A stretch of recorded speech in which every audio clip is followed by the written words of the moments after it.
somewhere in the Mediterranean Sea, roughly halfway between Sicily and the coast of North Africa.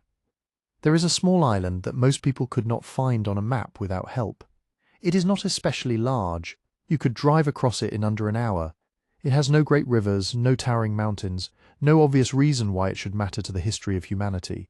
And yet, buried into its limestone hills and scattered across its southern ridges, there are stone structures so ancient, so carefully arranged, so clearly intentional, that they force you to ask a question that nobody has fully answered. Who built them? And how? And why? Did they do it thousands of years before the people who raised Stonehenge had even begun to imagine what a monument might look like? That is the question sitting at the center of everything we are going to explore tonight. And if you are lying down right now, lights low, already feeling that comfortable drift towards sleep, then you are in exactly the right place. This is going to be a long, slow walk through one of the quietest and least talked about mysteries in all of human prehistory.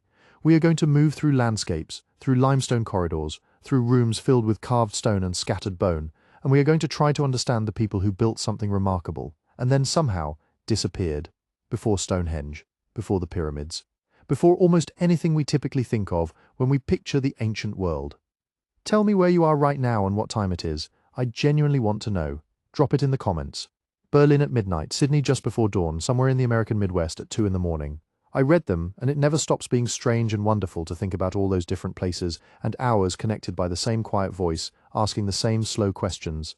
And if you are listening on Spotify, you can follow the show there for ad-free, music-free versions of every episode. The link is in the description. It is the best way to support what we do here. Now, back to the island. Malta sits in the Mediterranean like a footnote that turned out to be a headline.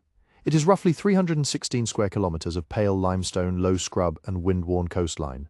Today, it is a country of around 500,000 people, a place of ancient churches and crowded harbour towns and tourists photographing the sea. But go back far enough, push past the Roman occupation, past the Phoenicians, past the Bronze Age, and you arrive at something that does not fit neatly into the standard story of prehistoric Europe. Between roughly 3,600 and 2,500 BCE, the people living on Malta built a series of stone temples that represent some of the oldest freestanding stone architecture anywhere on Earth. Not the oldest stone tools, not the oldest stone tools, not the oldest cave paintings, not the oldest earthworks, but actual constructed buildings above ground, with walls and thresholds and interior spaces shaped around something that seems to have been sacred. The temples at Ġgantija on the sister island of Gozo are generally dated to around 3,600 BCE. Stonehenge in its earliest form began around 3000 BCE. The Great Pyramid of Giza was built around 2560 BCE. The people of Malta were raising these structures centuries before either of those more famous monuments broke ground. That is not a small claim, but it is a well-supported one. The dating comes from radiocarbon analysis, stratigraphic excavation, and decades of careful archaeological work. It is not fringe theory, it is the mainstream scientific consensus, and it remains almost entirely unknown outside of specialist circles and the occasional travel article about Mediterranean archaeology, which raises its own kind of mystery. Why do so few people know about this? Why does Stonehenge get the documentaries and the summer solstice crowds and the cultural weight, while the Maltese temples sit quietly on their limestone ridges with far fewer visitors and far less of the world's attention? We will come back to that question later, because the answer is genuinely interesting, but for now, just sit with the strangeness of it. Structures this old island's this small people, whose names we will never know, whose language left no trace, whose beliefs we can only infer from the shapes of the rooms they carved and the figurines they left behind. What we have is the physical evidence. We have the stones themselves, some of them weighing more than 20 tons. We have hearths and altars and carefully oriented doorways. We have animal bones that suggest feasting or ritual sacrifice or both. We have figurines of extraordinary detail. We have an underground cemetery cut directly into the living rock that held the remains of perhaps 7,000 individuals, and we have questions that the stones cannot fully answer no matter how carefully we look at them. Over the next few hours, we're going to go through all of it, slowly, carefully, the way these things deserve to be explored, starting with the island itself before any of this was built, and working forward through the long, strange, still unfinished story of the people who came, who built, and who vanished. To understand the temples, you have to first understand the island. Not the Malta of tourists and harbour lights and medieval fortifications, but the raw physical fact of the place, the geology, the shoreline, the way the land sits in the water, and what that position means for anyone trying to live there, or reach there, or survive there across a long span of generations. Malta is limestone, almost entirely. The whole archipelago, because there are actually several islands in the group, Malta itself, the smaller Gozo to the northwest, and the tiny flat sliver of Comino between them. All of it is built from sedimentary rock, laid down on an ancient seabed tens of millions of years ago. Two main types of limestone, a harder coralline variety near the coast and on the ridges, and a softer Globigerina limestone inland and in the valleys.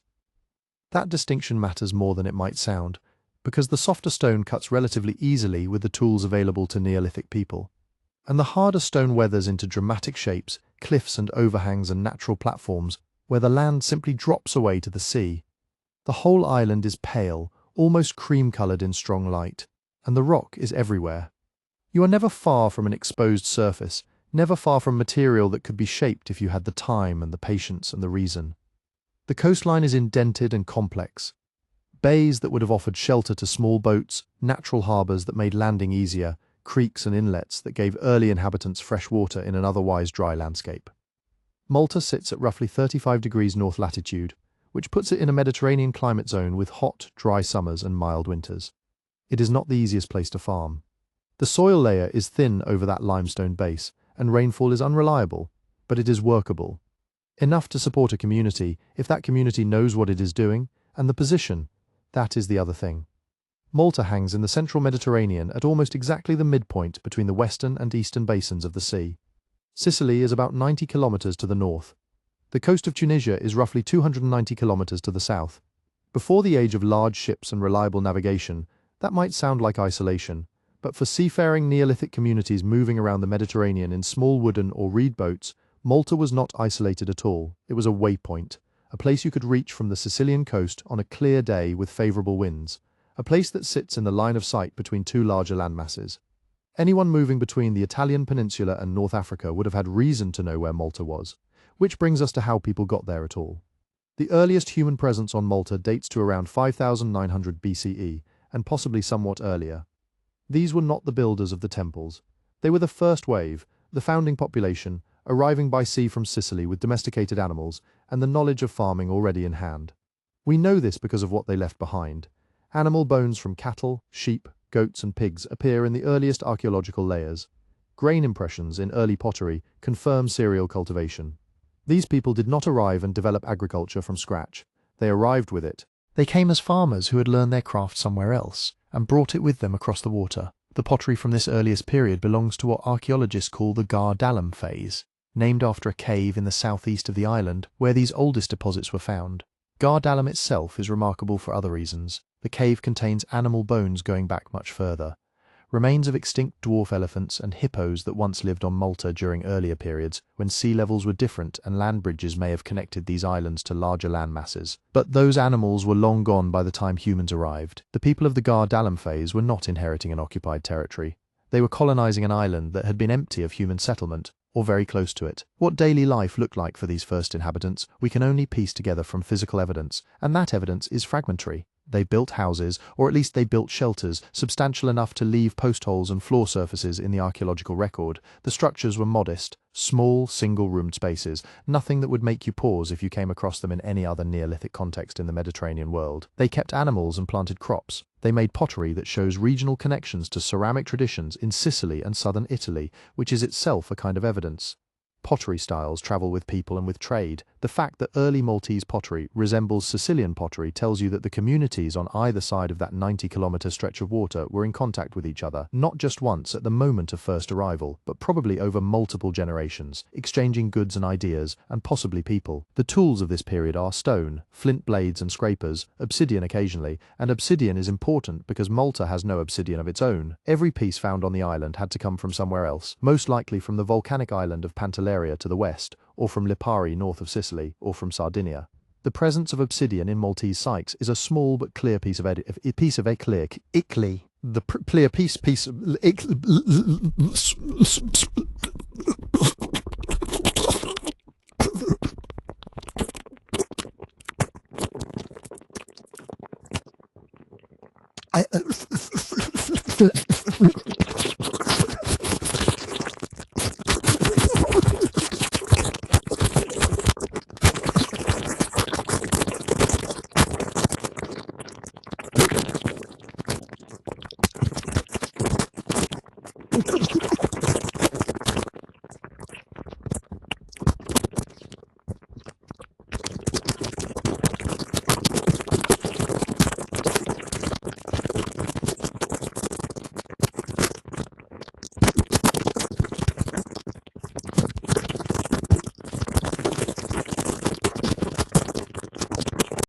One site, the Skorba complex itself in the northwest of the island, shows what looks like a shrine structure, a small space set apart, seemingly not used for ordinary domestic purposes.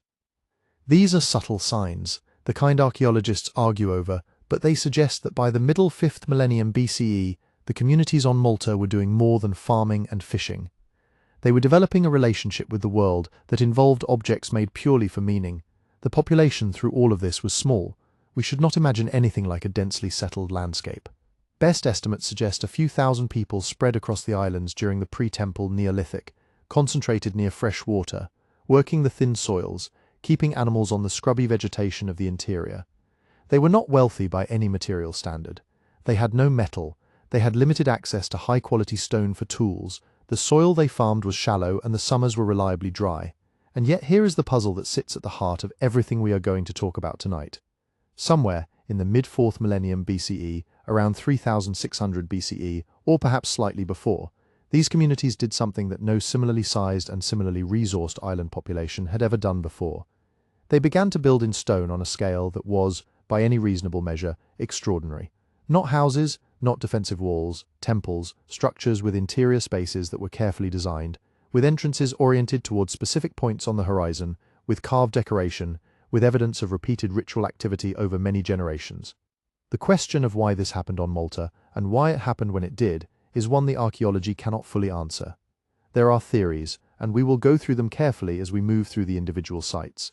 But right now at the beginning, it is worth sitting with the strangeness of the fact itself.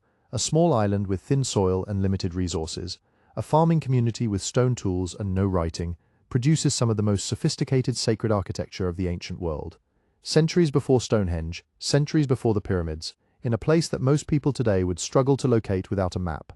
The limestone was there waiting, the people were there, small groups spread across the ridges and valleys tending their animals, making their pots, burying their dead in ways we only partially understand.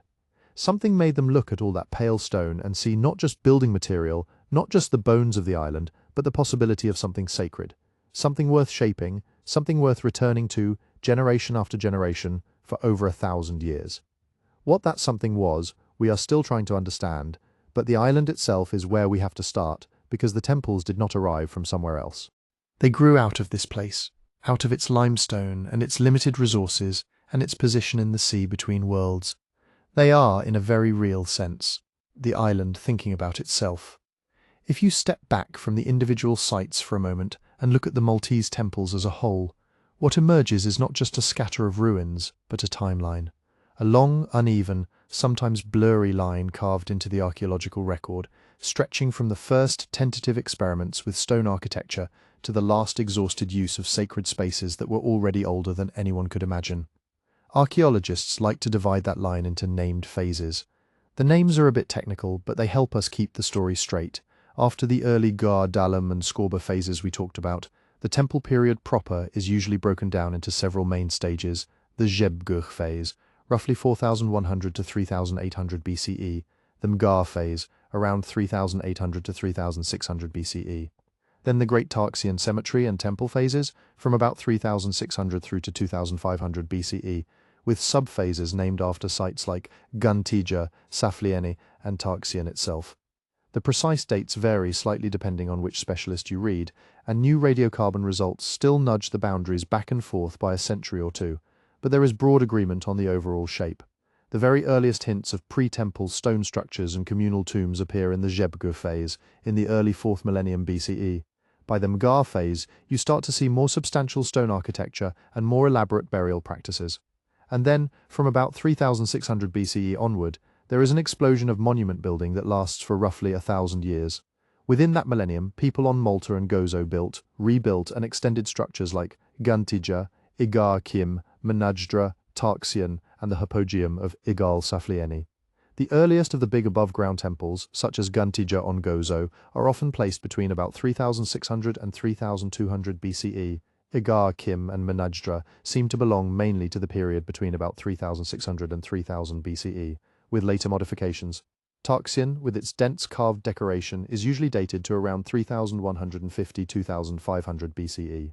The Hypogeum begins as a simple underground burial space in the late 4th millennium and grows into a multi-level complex over several centuries. All of this is happening very early in European terms. When Ġgantija's great blocks were being set upright on Gozo, the first causewayed enclosures in Britain were only just appearing, and the initial phases of passage tombs like Newgrange in Ireland still lay centuries in the future. The classic trilithons of Stonehenge belong much later, around 2400–2200 BC. It simply tells you that in the spectrum of early stone building, these islands are at the pioneering end. But how do we know any of this? How do you take a pile of limestone blocks and turn it into a date range like 3200 to 3000 BCE with a straight face?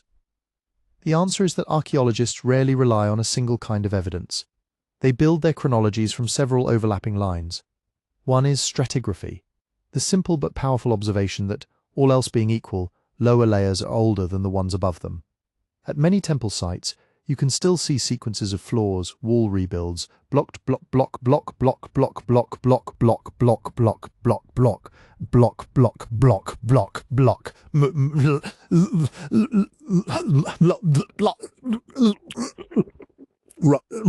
block rock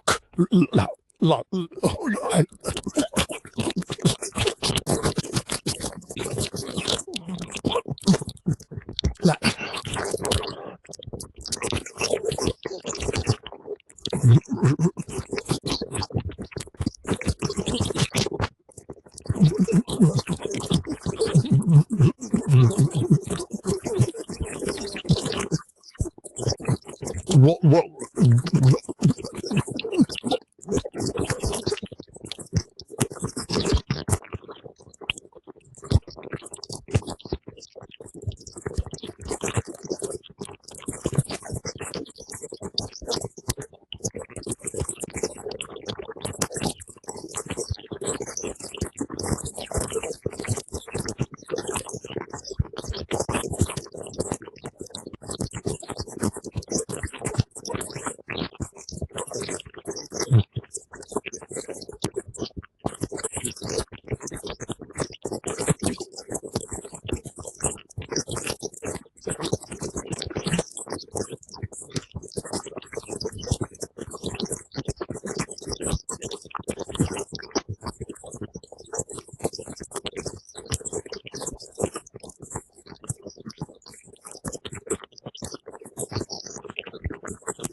Sites like Mnajdra sit just above the sea, on slopes where soil can creep, water can wash sediments away, and parts of the original occupation surface may simply be gone.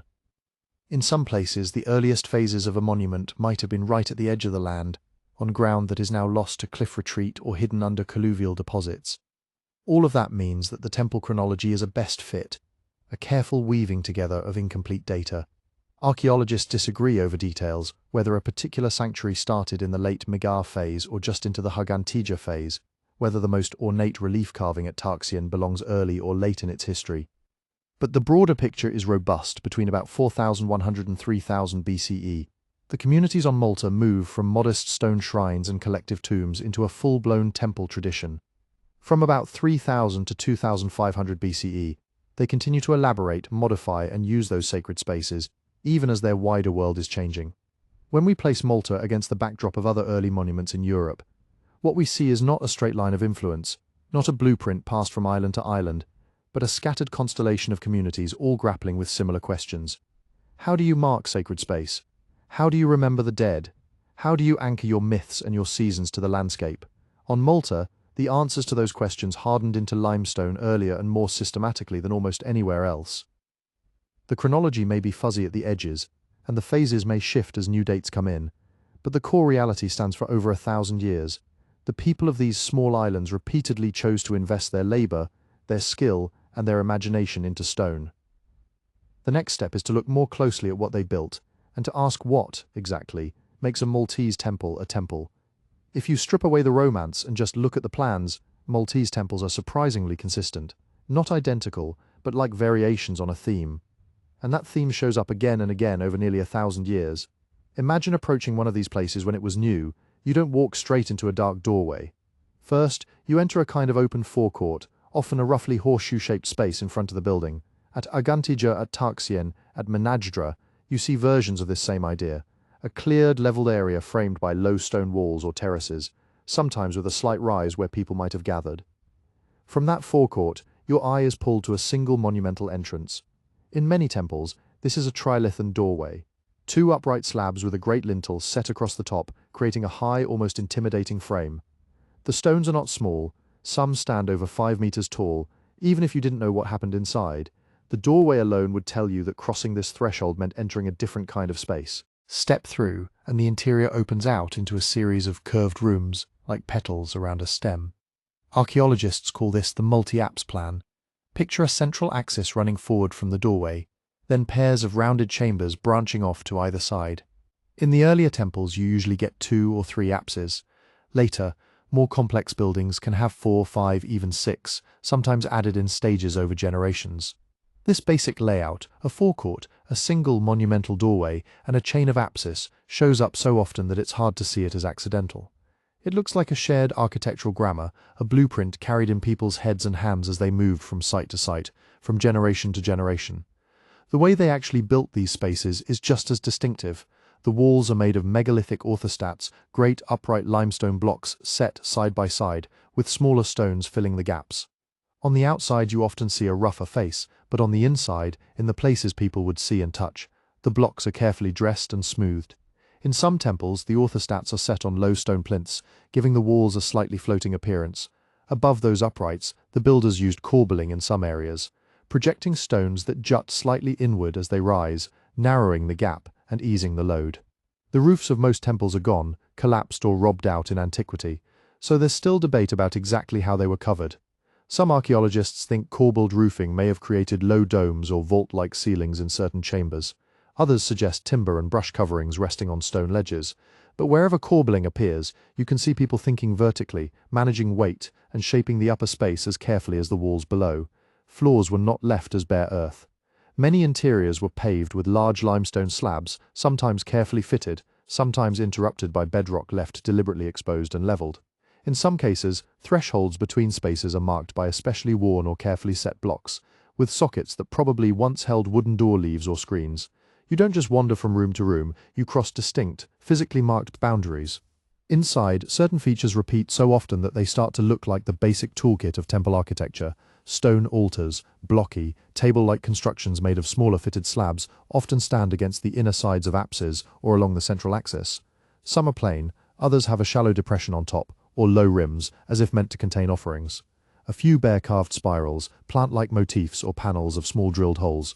There are niches too, small recesses built into the walls, sometimes framed by their own tiny trilithons. At Tarxien and Ħaġar Qim, these niches can feel almost like miniature shrines within the shrine, tucked into corners where only a few people could approach at once. Screens made of perforated stone slabs, like fossilized lace, divide some chambers from others. You can see through them, but you can't walk through them. Access is controlled by narrow passages, low doorways and stepped thresholds. Taken together, these details point to a very deliberate choreography of movement. You're drawn through the monumental doorway, paused at a threshold, steered into one apse rather than another, perhaps blocked from approaching a particular niche.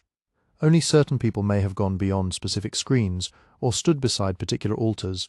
We can't say what the rules were, or who counted as allowed, but the architecture is telling us that there were rules, and it wasn't just about walls and doorways. These places were tuned to the senses. The Maltese builders were working with soft, pale limestone under a hard Mediterranean sun. Outside, light can be almost violent, bouncing off bare rock and sea. Step inside a temple, and the experience flips. Even without roofs, the surviving walls create deep shade and coolness. When these structures were complete, with ceilings and perhaps hanging fabrics or wooden elements, the contrast would have been stronger still. Small, high openings, now often vanished, may have let in narrow shafts of light. Back chambers at sites like Mnajdra and Ħal Saflieni seem designed to fall into near darkness, except when lit by a particular angle of sun or a flame. In the underground Hypogeum, carved to echo the forms of the above-ground temples, the acoustics are extraordinary. A low voice in one chamber can resonate throughout the complex. Above ground too, the curved apses and smooth stone surfaces likely created subtle echoes and amplification. A chant, a drumbeat, or the thud of feet could have been made to swell and fade in controlled ways. Temperature would have played its part. Thick stone walls and partly buried floors keep interiors several degrees cooler than the outside air in summer and more stable in winter. In an environment where shade itself can feel like a blessing, walking into such an interior would already have been a bodily experience of relief and difference. So when we use the word temple here, we're not just talking about a building with big stones. We're talking about spaces that seem designed to separate, to focus, to heighten. They mediate light and darkness, inside and outside, noise and silence, coolness and heat, movement and stillness. They turn the simple act of walking, seeing and hearing into something staged, and quite possibly sacred. And yet even that is not the full picture. Many Maltese temples are not isolated objects, but parts of wider ritual landscapes. Ġgantija sits on a ridge, with views across Gozo. Mnajdra and Ħaġar Qim stand close to the sea on a sloping terrace. Tarxien is nested in what would have been a wider complex. Some are paired, others associated with rock-cut tombs or with natural features like caves and sinkholes. It's entirely possible that the temple was only the climax of a longer movement through the landscape. From village to forecourt, from forecourt to inner apse, from open sky to deepest shadow. Offerings might have been prepared elsewhere, processions might have traced habitual paths over the same stones for centuries. The building is just the part that survives best. The temple, in a broader sense, may have been the whole network of places, routes, and repeated actions woven across the islands. We don't know exactly what beliefs animated this architecture. We can't say with certainty who the rituals were for or what stories were told within those echoing chambers. But when you look at the ground plans, the construction details, the altars and niches, the careful control of light, sound, and movement, it becomes harder to see these as mere shelters or meeting halls. Whatever name we give them, they were built to transform experience, to turn limestone and sunlight into something more than just stone and light. If you want to feel how deeply this tradition runs, you go back to one of its oldest and most imposing expressions. Ġgantija, on the island of Gozo. On a modern map, it's just a site label near the village of Ġagra. In time it sits astonishingly early. The first phase of Ġgantija is usually dated to around 3600–3200 BCE, with some activity on the ridge perhaps beginning a little earlier. That means people were hauling blocks up here and setting them on end more than 5,500 years ago. By the time the first stones of Stonehenge were raised in southern England, Ġgantija was already ancient. The name itself means place of giants in Maltese, and it makes immediate sense when you stand next to the stones. Some of the megaliths in the outer walls are over 5 meters high and weigh on the order of 40 or 50 tons. These are not neatly cut rectangles. They're massive, irregular limestone boulders, quarried from nearby outcrops and dragged, somehow, up to the ridge. Between them, smaller stones are packed as chocks and fillers, but the overall impression is of a wall made out of cliffs. Archaeologists generally divide Ġgantija into two main temples, joined by a shared forecourt. Seen from above, each has the familiar multi-apse plan, a single straight axis, leading from the monumental entrance into a suite of curved chambers. But when you imagine walking through, it helps to think of them as two slightly different performances of the same architectural language. You would have approached along a gentle slope, coming up onto a flattened terrace facing the great facade. The outer wall curves in a broad arc, creating a kind of stone horizon in front of you. The main entrance is picked out by larger, more carefully placed blocks, forming a trilithon doorway that once led into the southern, and probably earliest, temple. Behind that entrance, the building opens into a sequence of apses, 2 on either side of the central axis, and a 5th space at the far end. Most of what you see there today is original fabric. The great outer megaliths, the lower courses of interior walls, the paving slabs of the floors, they're all Neolithic work, weathered but still in place. Some smaller stones near the tops of walls, some of the capping courses and bits of infill were reset or added during conservation in the 19th and 20th centuries. The modern metal walkways and protective structures are, of course, recent interventions. Because the roofs are gone, there is still debate about exactly how enclosed these spaces once felt. The surviving wall heights, sometimes over 6 meters, suggest that the interiors were at least partially roofed. Archaeologists infer missing parts by looking at cuttings and sockets in the stone where timbers could have rested, by tracing fallen blocks that seem to have come from higher up, and by comparing the above-ground plans with the carved rock ceilings of the Hypogeum, which appears to imitate a roofed temple interior. Inside Ġgantija, certain features help flesh out the ghost of the vanished upper structure.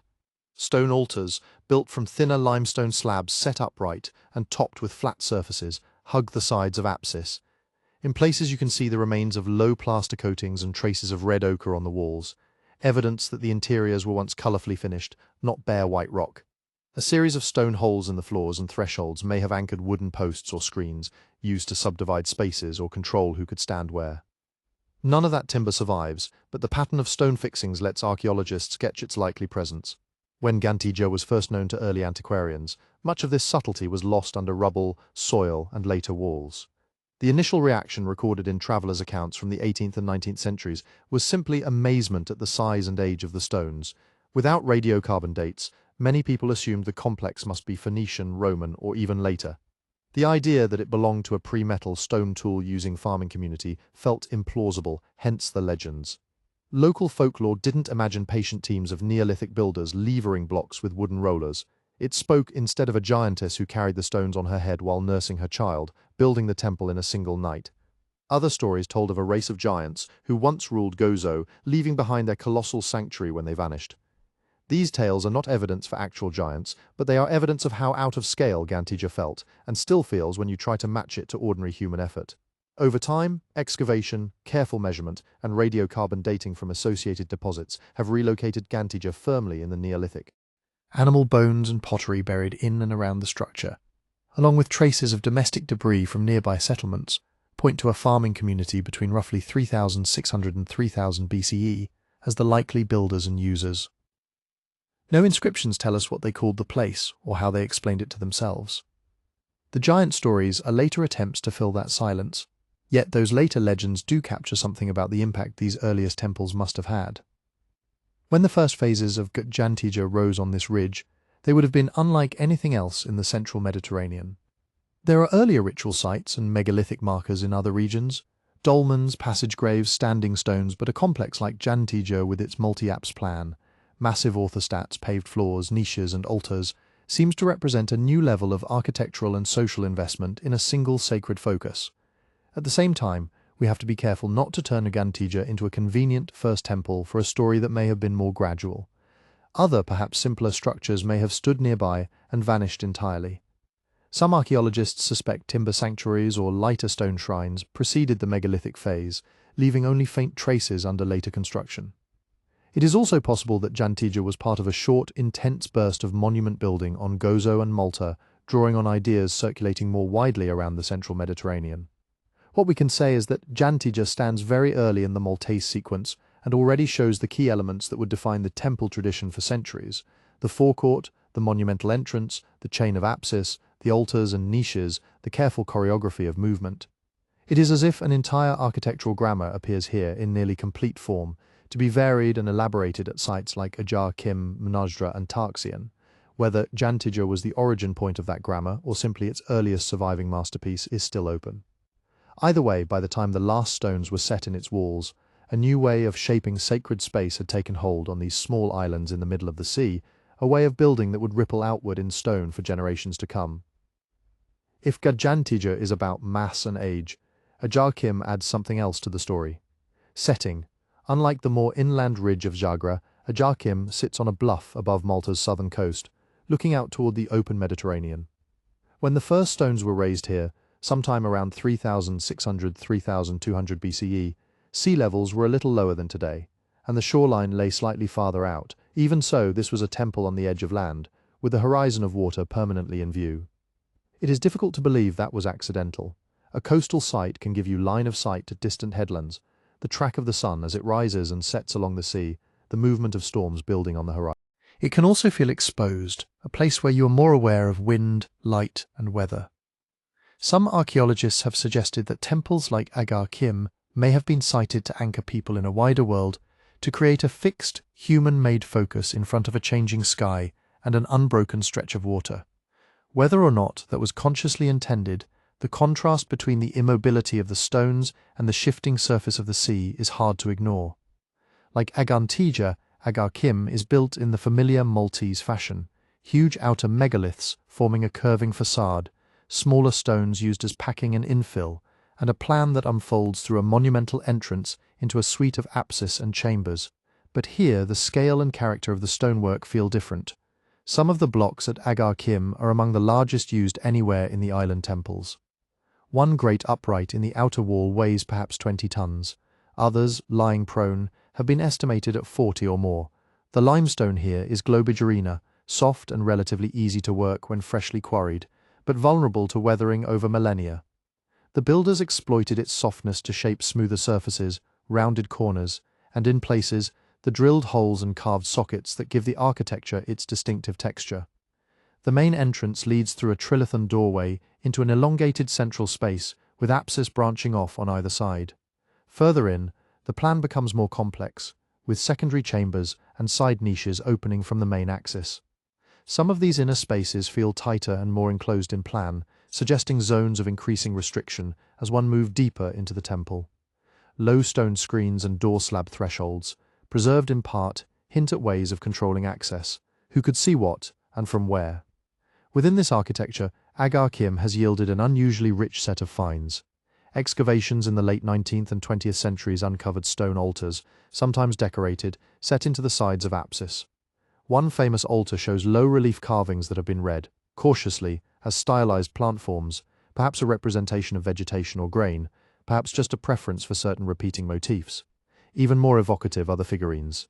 Ħaġar Qim and its immediate surroundings produce several of the so-called fat or obese figures that recur across Maltese temple sites, small stone or clay representations, with accentuated hips, thighs and abdomens, often headless, or with only schematic facial features. Some are seated, others appear to be lying or resting. Later writers quickly labeled them goddesses or mother idols, but there is no inscription tying them to a particular deity or belief. They may represent powerful ancestors, ritual participants, idealized bodies. Fragments of smaller objects, shells, beads, flint tools, decorated pottery add to the impression that this was a place where people brought offerings or used special equipment not found in everyday domestic contexts. Combined with the altars and architectural focus, they suggest concentrations of activity that were different in tone from ordinary settlement life, even if the same community provided both. The exposed coastal position that gives Ħaġar Qim so much of its atmosphere also threatens it.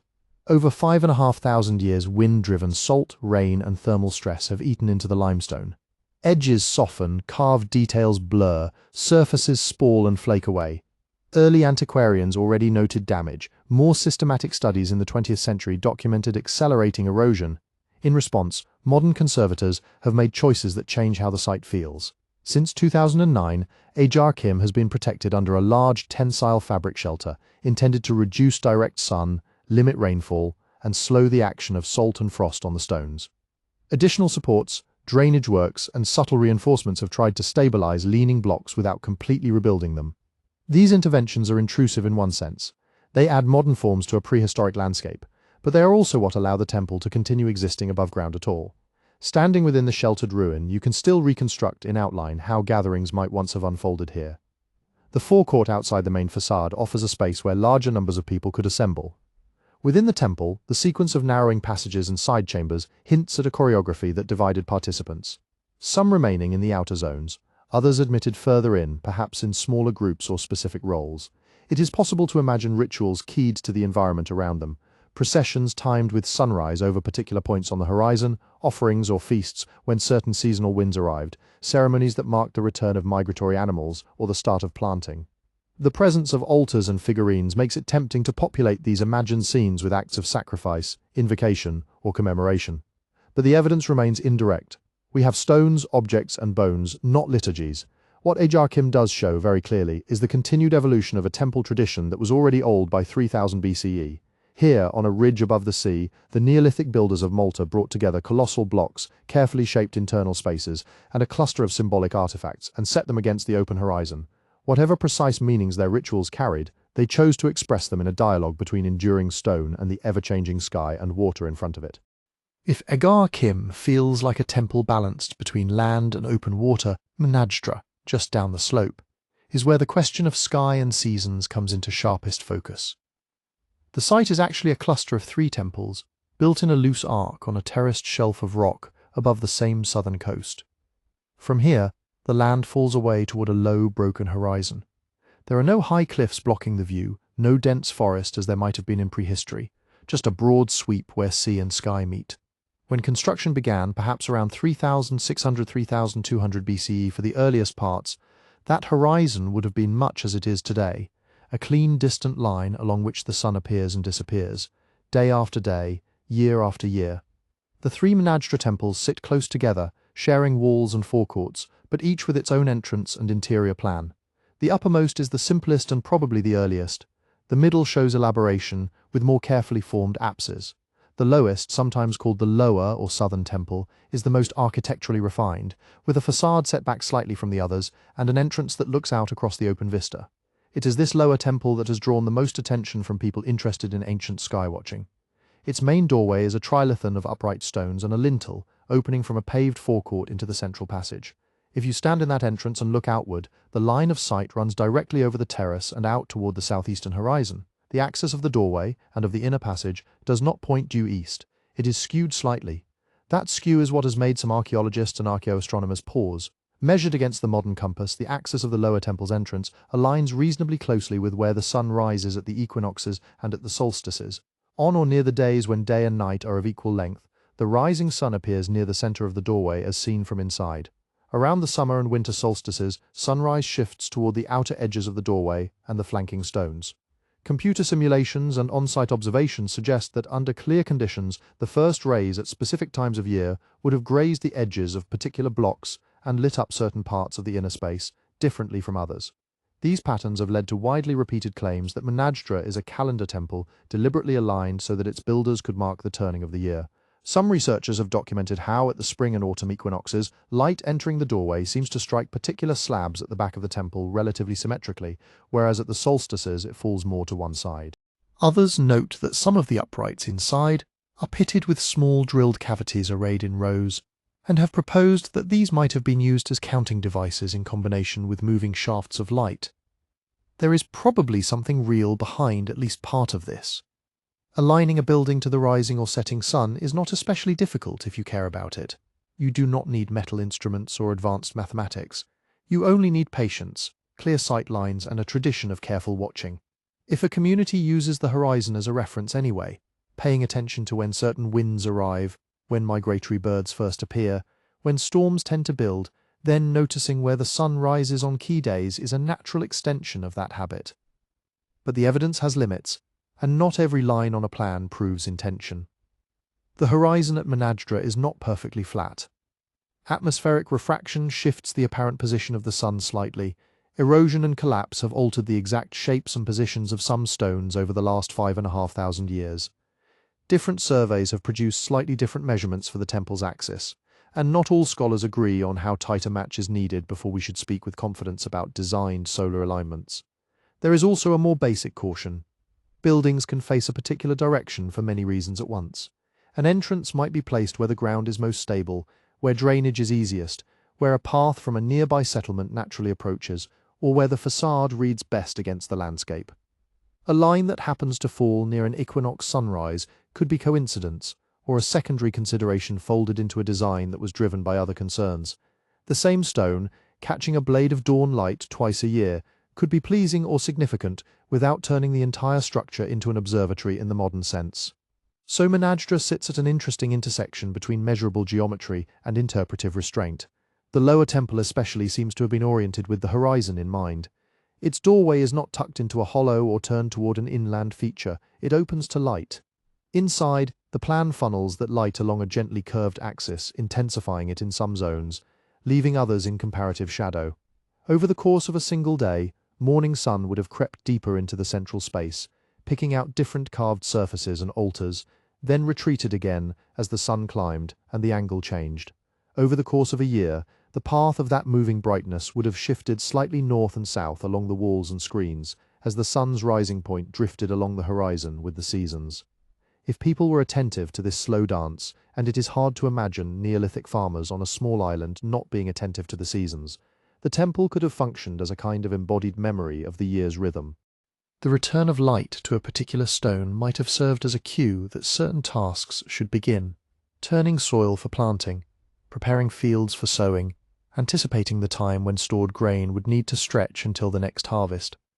In such a scenario, watching the sky would not have been abstract astronomy, it would have been practical timekeeping, tied directly to survival.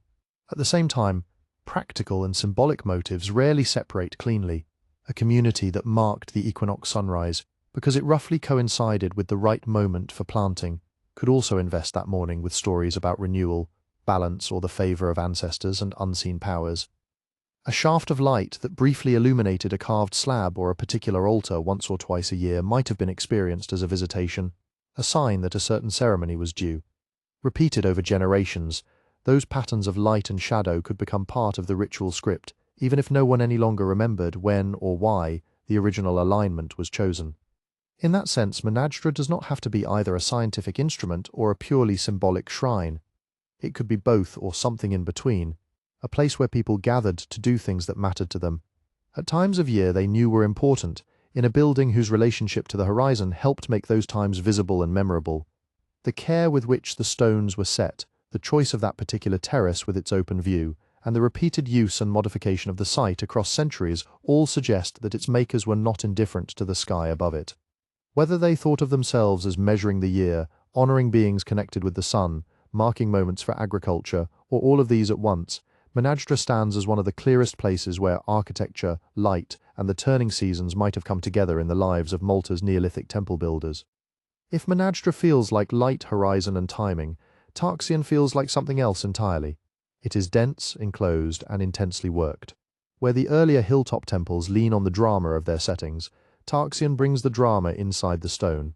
By the time the complex at Tarxien was taking its present form, perhaps around 3150–2500 BCE, Malta's temple tradition had already been going for more than 1,000 years. Ġgantija, Ħaġar Qim, and Mnajdra were either still in use,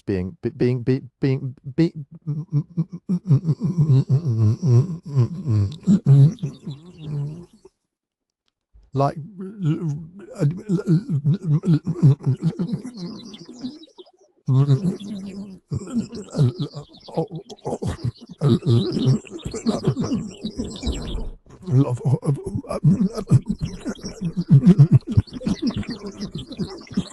the familiar cloverleaf plan of paired apsis opening off a central passage is still there, but the spaces are tighter, more intricate. Stone screens divide zones within the apsis, doorways become narrower and more controlled. Moving through the complex, you can sense layers of use, older thresholds half-blocked, new entrances cut, altars inserted into corners. It reads like a long conversation with earlier architecture. What most sets Tarxien apart, though, is the carving. At Ħaġar Qim and Mnajdra, decoration appears, but sparingly, a patterned slab here, a pitted stone there. At Tarxien, carved surfaces are everywhere. Upright blocks, screen slabs, altars, even the sides of passageways carry designs. It is as if by this late stage, the builders had decided that the plain face of stone was no longer enough. The most characteristic motif is the spiral. At Tarxien, these do not appear as tiny scratches, but as bold, deeply incised curves that loop and unwind across large slabs. Some are simple single spirals turning inward like a slowing whirlpool. Others form paired motifs, two spirals growing out from a central stalk and curling back toward each other like mirrored ferns. On certain stones, the spirals are arranged in bands or panels, separated by straight lines, as if the carvers were thinking in terms of borders and fields.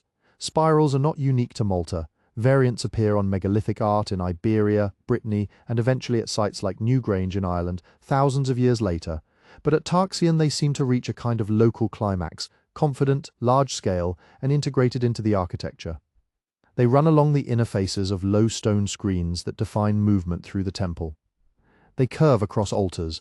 They turn a simple rectangular block into a surface that draws the eye and perhaps the hand.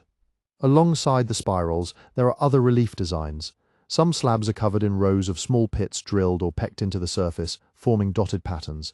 Others carry border motifs, bands of zigzags, chevrons, and concentric semicircles. The overall effect is of a visual vocabulary that had been refined over generations. People had learned not only how to carve stone cleanly, but how to compose with it, to create rhythm and contrast. Among these abstract patterns appears something more specific. Animals, at Tarxien. Several reliefs show what look like flocks and herds rendered in low, stylized carving. You can make out horned cattle with heavy bodies, their heads lowered slightly, goats or sheep with smaller frames, in some cases perhaps even pigs. These are not isolated emblems. On one famous slab, a procession of animals moves along the surface in a horizontal band, as if circling the inner wall of the temple in stone form. what these animals. They provided meat, milk, hides, and wool, and in the case of cattle, traction for dragging loads. If parts of Tarxien's interior were used for ritual feasting, as burnt bone and ash deposits in and around the altars seem to suggest, then presenting these animals in carved form at the very place where offerings were made would make sense. The reliefs could be visual lists of what was appropriate to bring, or images honouring the creatures that sustained the community. They might also have carried social messages. Herd animals are wealth. A slab filled with cattle could be a statement about abundance, a hope for increase, or a remembered gift. In a small island world where arable land and grazing space were finite, representing particular species might have been a way of marking group identity. This temple is where we bring sheep. That one down the valley is more associated with pigs or with grain. None of this can be proven, but Tarxien's carved animals make it hard to see the temple purely as an abstract shrine. It is grounded in the realities of food and herd management. Then there are the figures, or rather the fragments of figures. Tarxien yielded some of the largest sculptural pieces from Malta's temple period, although they do not survive intact. The most famous are the lower half of a colossal statue, a massive skirted form with thick legs and carefully carved pleats or flounces running around the garment. The figure would once have stood over 2 meters tall. The upper body and head are missing. Smaller figurines from Malta, some found at Tarxien and at nearby sites, often share certain features: heavy thighs and bellies, prominent hips and elaborate clothing. Earlier excavators working in the first half of the 20th century interpreted many of these as representations of a single mother goddess, a fertility deity presiding over the temples.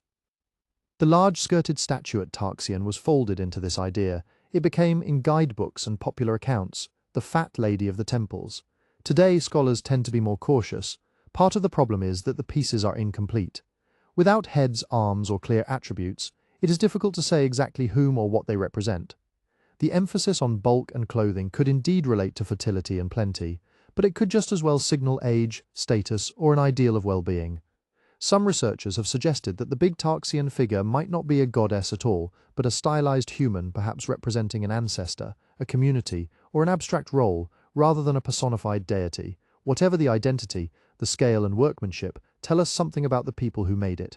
Carving a statue over 2 meters high from stone, shaping layered skirts and smooth legs, and then installing it within a constricted temple space involves planning and skill that go beyond everyday toolmaking. The same is true for the relief slabs. These were not casual scratches made in spare moments. They required time, training, and a practiced hand. It is tempting to jump from this to talk of strict social hierarchy, specialist artisans supported by the labor of farmers, religious elites commissioning art. That picture might be partly right, but the evidence from Malta does not force it. There are no palaces in the temple period, no clear houses that stand out as the dwellings of obvious chiefs.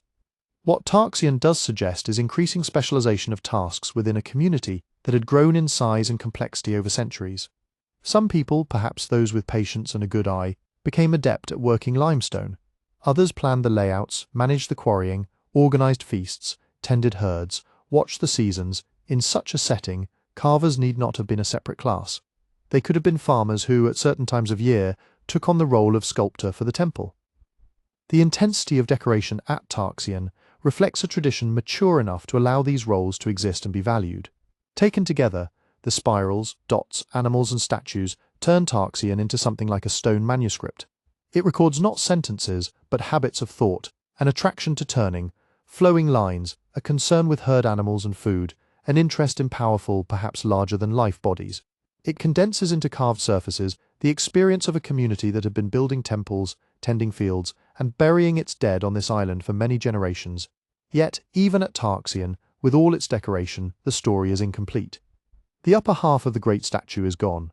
Some reliefs are eroded or broken. Later activity at the site, including Bronze Age reuse and much later disturbance, has scrambled deposits. We see only fragments of what must once have been a fully furnished ritual environment. To find another part of that environment, we have to step away from the sunlit courtyards and carved screens of Tarxien and follow a different path, down into darkness. A short distance away, beneath an unassuming patch of ground, lies one of the strangest creations of Malta's temple builders. A multi-level complex cut, not from stacked stones, but from the living rock itself. From the outside, Ħal Saflieni does not announce itself. For most of its existence, it was simply a hollow under the ground. its entrance concealed, its chambers filled, not with worshippers, but with the dead. Yet in some ways, this hidden place is the most elaborate temple of all. The Hypogeum is a three-level complex carved directly into Malta's soft Globigerina limestone, probably begun around 3600 BCE and used, with alterations, for many centuries after. Where Ġgantija and Tarxien rise as piles of stone assembled in the open air, Ħal Saflieni is the inverse, space removed rather than added. The builders did not. Stepping conceptually into the Hypogeum is like walking into a stone echo of the surface temples. Many of its chambers have the same curving, apsidal forms we saw above ground. Central corridors lead into paired lobes, small side cells branch off from larger spaces. In some places, the carvers went further and imitated specific structural details. Pillars and lintels are not separate blocks, but projections left standing from the original rock, shaped to look like uprights and capstones. On a famous wall, the stone ceiling is carved with false corbelled blocks, as if the carvers were copying the way a roof might be built outside, then translating it into pure relief.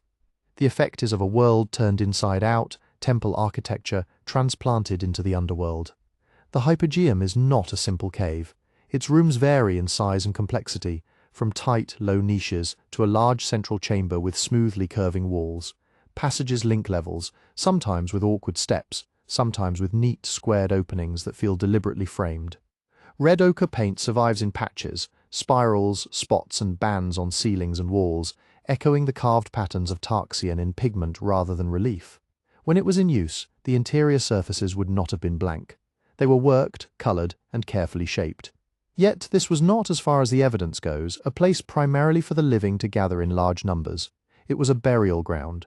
Excavations in the early 20th century and later careful studies suggest that the Hypogeum once held the commingled remains of thousands of individuals.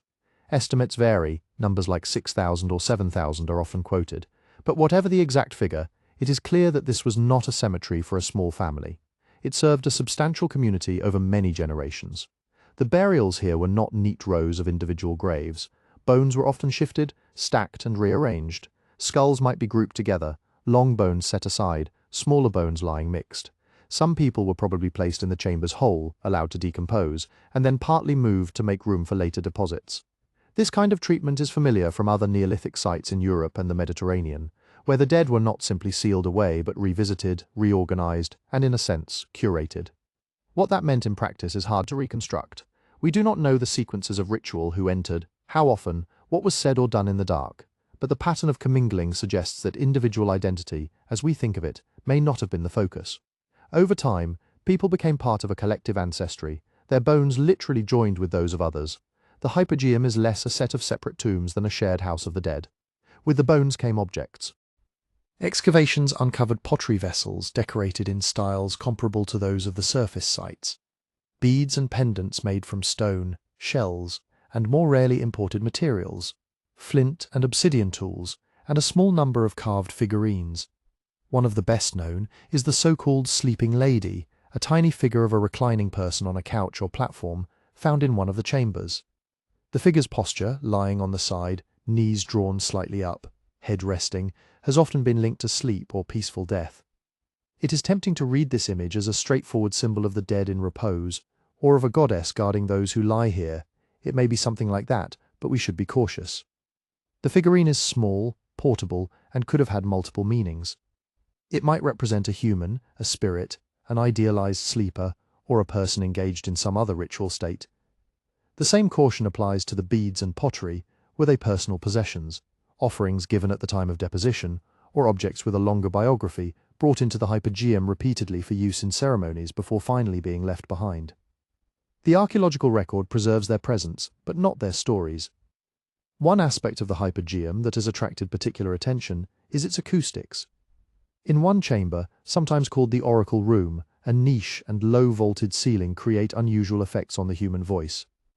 Experiments have shown that certain frequencies, especially in the lower male vocal range, can resonate strongly here, vibrating through nearby spaces. A chant or spoken phrase might have seemed to emanate from the very stone, carrying deeper than expected. What that meant to the people who used the Hypogeum is, again, uncertain. It is possible that the chamber was deliberately shaped to produce these effects, that voices were used in ritual to speak for the dead or the ancestors. It is also possible that the acoustics were a byproduct of carving and then noticed, appreciated, and woven into practice without having determined the original design. The label Oracle Room comes from modern imaginations, not from any ancient inscription. No clear evidence tells us that prophecies were pronounced here. All we can say with some confidence is that sound behaved in striking ways in certain rooms and in a culture that seems to have been attuned to space, pattern, and repetition. Unusual sound would likely have been meaningful. Taken together, the architecture, burials, and objects at Ħal Saflieni show that the temple builders devoted as much care to the domain of the dead as to the sanctuaries of the living. The same curving forms, the same spirals, the same concern for carefully bounded spaces appear, but inverted, enclosed, and multiplied below ground. The Hypogeum turns Malta's Neolithic world into a vertical system, open-air shrines above, a layered necropolis beneath. And all of this was accomplished more than 1,000 years before Stonehenge's Great Circle took shape on the Salisbury Plain, before the first pyramid rose on the Nile. On this small island, in an age when most communities in Europe still left their dead in pits, cairns, or modest chambered tombs, people were cutting an entire underground city of bone and ritual out of the rock.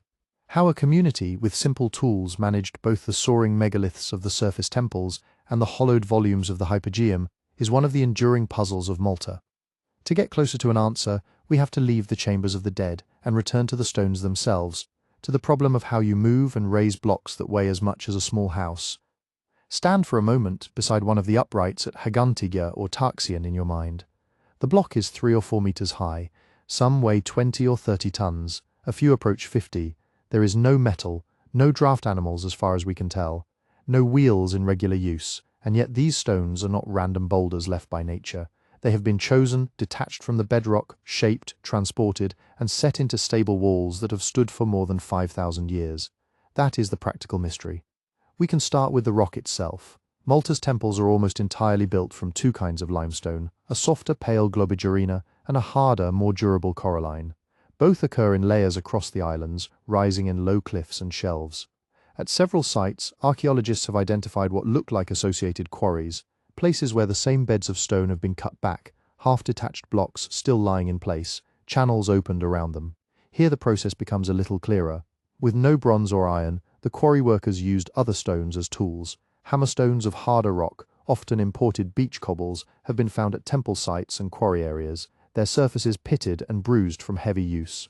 By repeatedly striking the limestone, and by inserting wooden or stone wedges into small grooves and soaking them so they expanded, builders could gradually detach massive pieces along natural bedding planes. Soft globigerina, in particular, lends itself to this kind of working. It cuts and shapes far more easily than granite or basalt. But detaching a block is only the beginning. A 20-ton slab does not simply glide into place. How did they move it? There are no preserved sledges from Neolithic Malta, but elsewhere in Europe and the Mediterranean, simple wooden sleds are known, and experimental archaeology has shown that with enough people, ropes, and patience, heavy stones can be dragged over prepared ground. On Gozo and Malta, the surfaces immediately around some temples show shallow, parallel grooves in the rock, often called cart ruts in popular accounts. Their exact date and function are debated. They may not all be Neolithic. Still, they hint at a tradition of hauling loads over stone using something that concentrated weight into runners or wheels. Most researchers think the temple blocks were likely moved on wooden sledges, possibly riding on rollers, trunks or branches, placed under the runners to reduce friction. Wetting the path with water, clay, or animal fat would have helped further. Tests on similar weights suggest that a few dozen people, hauling in coordinated fashion, can move multi-ton stones over short distances. With teams working in relays and the route prepared in advance, smoothed, cleared of obstacles, perhaps slightly ramped, those distances could extend from quarry to building site. As the stones approached the temple location, the challenge shifted from horizontal to vertical. Raising an upright or placing a lintel requires control and incremental lifting, not brute force alone. Here, simple leverage becomes powerful. Wooden poles used as levers, packed with stones and earth under the fulcrum, allow a block to be nudged up a few centimeters at a time. Ramps built of rubble and soil can be raised alongside a wall, letting workers slide a stone gradually upward, then remove the ramp once the block is in position. At several temples, archaeologists have suggested construction sequences where outer walls, made of larger blocks, were built first as retaining structures. Inner spaces could then be filled with smaller stones and earth during construction, creating working platforms and temporary support. As each course rose, fill was added, workers operated on a level surface, and heavy blocks did not hang precariously in mid-air. When the last stone was set, much of this fill could be removed from the interiors, leaving the freestanding megalithic walls we see today. None of this required unknown technologies. It did require planning, patience, and organized labor. Who did that labor and how it was coordinated is harder to see in the stones. One plausible model is seasonal work. Agricultural communities often had quieter months when fields were fallow and harvests stored. Those periods could become building seasons when dozens or perhaps hundreds of people from scattered farmsteads gathered to work on a shared sanctuary.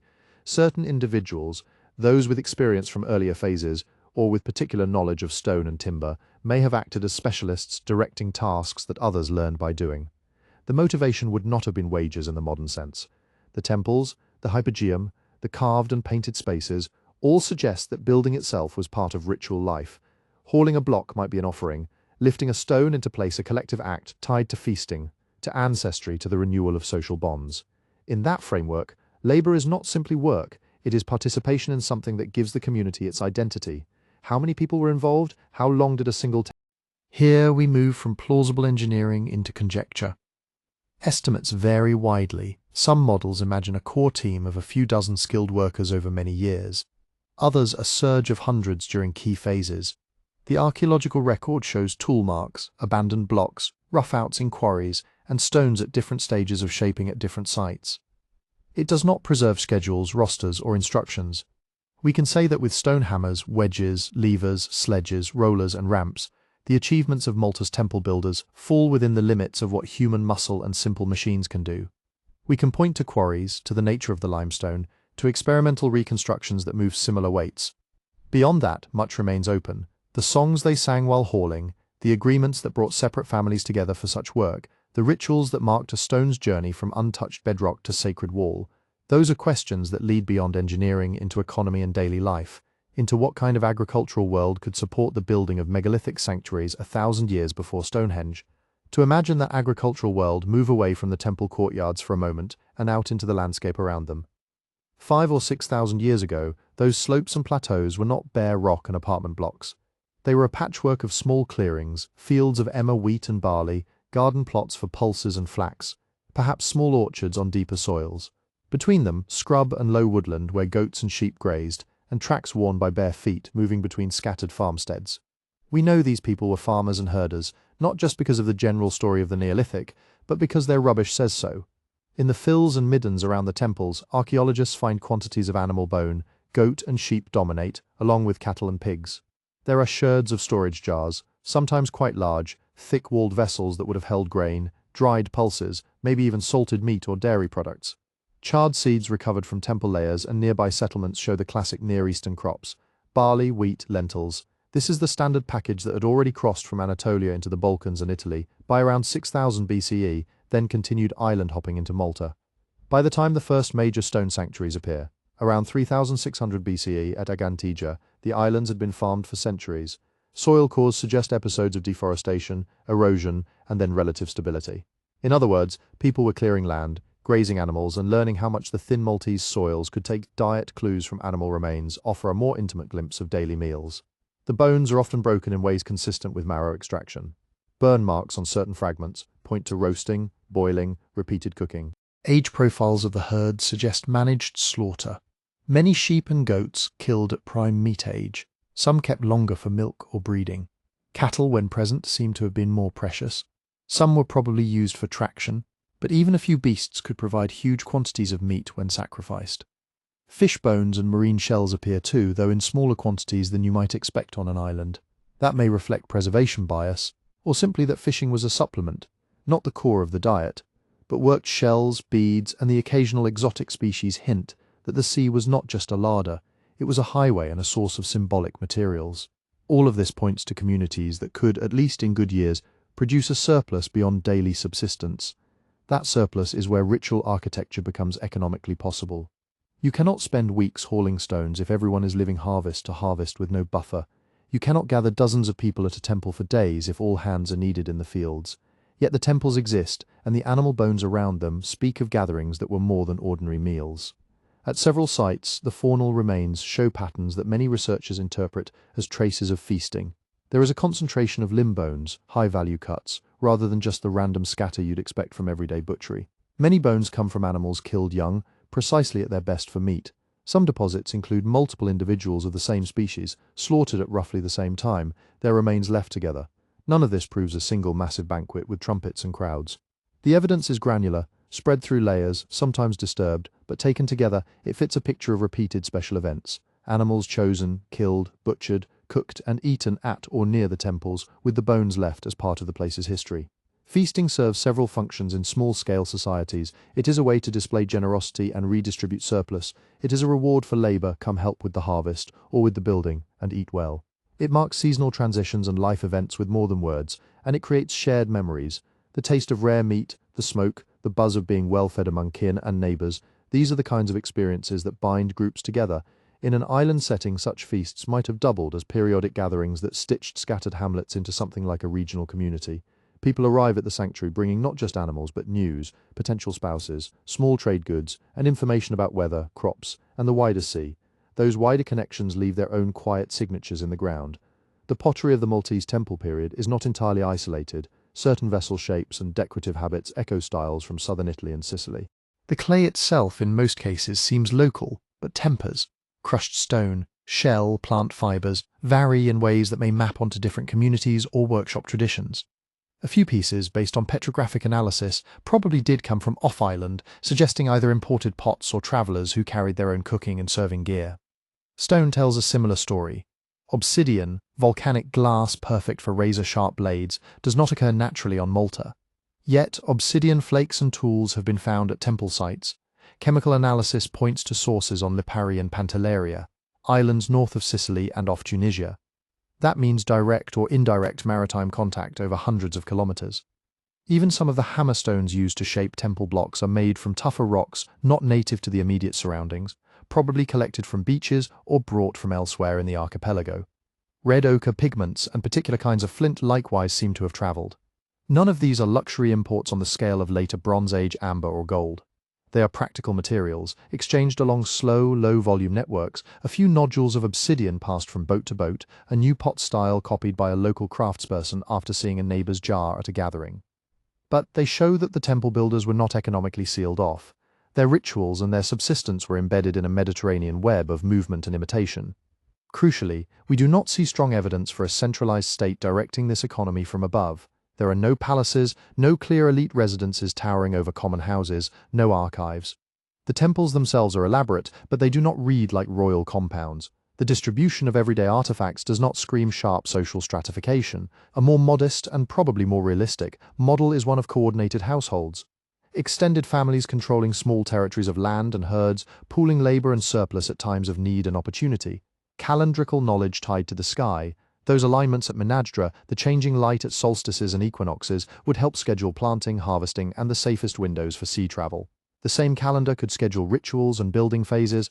When the barley was in and stored in clay bins, when kids and lambs had been weaned and some could be spared, when the seas were calm enough for small boats to cross from Gozo to Malta, or from Malta to a neighbor's island. That is when people could gather, feast, and work on stone. In that sense, the temples are not separate from the economy that supported them. They are its most visible expression. The carved altars, the heaps of broken animal bone, the imported obsidian flake lying beside a locally made figurine, all are fragments of a system in which food, labor, belief, and exchange were woven together. To understand who built these sanctuaries before Stonehenge, we have to see them not just as architects, but as farmers making razor-thin calculations about risk and surplus on a small wind-exposed group of islands in the middle of the sea. If we zoom out from those fields and feasts and look beyond the horizon, Malta stops being an isolated curiosity and becomes part of something larger. All around the edges of the Mediterranean and up into Atlantic Europe, other farming communities were also turning stone and earth into places of gathering, burial, and memory. Different languages, different myths, different microclimates, but some strangely familiar architectural impulses. Along the Atlantic coasts of Portugal, Brittany, Ireland, and Britain, people were raising great chambered tombs from around 4500 BCE onward. Long mounds with stone passageways leading into communal burial chambers, dolmens, massive capstones balanced on uprights, sometimes covered by earth, sometimes left bare. Later, standing stones and stone circles appeared, marking out ritual spaces in open landscapes. In parts of Iberia and southern France, people built circular or oval enclosures, ditches and banks that framed gatherings, feasts, and perhaps ceremonies linked to planting and harvest. In Sardinia, a little later, nuraghi towers and giants' tombs would reshape the skyline. In southern Italy and Sicily, smaller rock-cut tombs and megalithic markers began to dot hilltops and valleys. Across the water in the eastern Mediterranean, early cult buildings and shrines were emerging in places like the Cyclades and along the Aegean coasts. None of these are copies of one another. They developed over centuries in their own local sequences. But when you place them on a map with Malta, a pattern emerges. From about the 5th to the 3rd millennium BCE, the first farmers around Europe's seaways were investing time and surplus into enduring ritual architecture. Malta fits this horizon, but it does not fit neatly into any one category, like the chambered tombs of the Atlantic facade. The Maltese monuments use large stone slabs to create enclosed spaces. Like the stone circles that will appear much later at places like Stonehenge, they can gather people into a defined sacred zone. Like some Aegean and Anatolian shrines, they show interior altars, carved fittings, and repeated rebuilding on the same sacred footprint. But there are also sharp differences. Most European megaliths of this era are primarily tombs, communal graves where the ancestors were interred and occasionally revisited. The Maltese temples, by contrast, have produced relatively few burials. The Hypogeum, carved deep into rock, does serve as a vast ossuary, yet even there, the architecture feels different from a simple grave. Curving chambers, carved false doors, painted ceilings. It seems as much a place of ritual performance. On the surface, buildings like Ħaġar Qim, Mnajdra, Tarxien, and Ġgantija are not mounds over chambers. They are complexes of apses and corridors, laid out in plans that some archaeologists interpret as stylized bodies or plants, or abstract sacred forms. Their walls are not just practical supports, they are canvases, cut and smoothed, sometimes decorated with spirals, pits, and reliefs. The altars and tables inside suggest repeated offerings, not just singular funerary events. So while it is tempting to line Malta up in a simple evolutionary sequence, Near Eastern shrines lead to Maltese temples, which lead to Western European megaliths, which lead to Stonehenge, the evidence doesn't really support a tidy family tree. The earliest temples on Malta, around 3600 BCE, already show a mature, complex architectural language. Some Atlantic tombs are older than that. Some Mediterranean shrines are younger. Instead of an arrow of diffusion, we are probably looking at a loosely synchronized wave of experiments in stone. One thing these cultures almost certainly shared, however, was the sea. To live on Malta at all in the Neolithic, someone had to cross salt water with crops, animals, and tools. The obsidian from Lipari and Pantelleria that shows up in temple deposits is just one hint of regular traffic. The parallels in pottery styles between Malta, Sicily, and southern Italy point to people who were not afraid of open water, at least in short hops. Small skin or plank-built boats paddled or sailed along coasts and between island chains, hugging known currents and winds. Under those conditions, ideas move as easily as objects. A visitor from Sicily might arrive with a distinctive jar, a new way of decorating its rim, a story about a stone chamber where their dead are kept. Someone from Malta might travel the other way, describing a place where the living gather in stone houses for rituals. Nobody needs an empire, or a master architect, or a grand missionary project for certain themes to converge. You can imagine slow, generational exchanges. A Sicilian farmer sees how Maltese builders curve their walls and begins experimenting with rounded interiors. A Maltese craftsperson notices a new incised motif on an imported pot and incorporates a version of it into a temple relief. A marriage alliance ties a Maltese lineage to kin on another island, and with them come slightly different ways of marking the solstice or preparing a feast. At the same time, there are limits to what the sea can explain. If the Maltese temples were simply a provincial variant of some larger cult, we might expect closer copies, more shared plans, identical iconography, standard sets of symbols. We do not find that. The spiral motifs at Tarxien have echoes elsewhere, but not duplicates. The scale and density of nowhere else in the central Mediterranean do we see such an intense clustering of megalithic sanctuaries over such a short span of time. That intensity is part of what makes Malta so distinctive. On many coastlines, one or two major stone monuments dominate a region. On Malta and Gozo, the temples and sanctuaries are scattered like beads, often within sight of each other, sometimes rebuilt again and again on the same spot. It suggests communities strongly committed to anchoring their rituals in particular stones and places. So, when we situate Malta in its broader Neolithic world, the mystery does not evaporate. It sharpens. These people were not alone in turning stone into sacred architecture. They were one variation in a much larger human tendency that was emerging around 5000–3000 BCE to fix stories, ancestors and ceremonies into durable structures that outlast any individual life.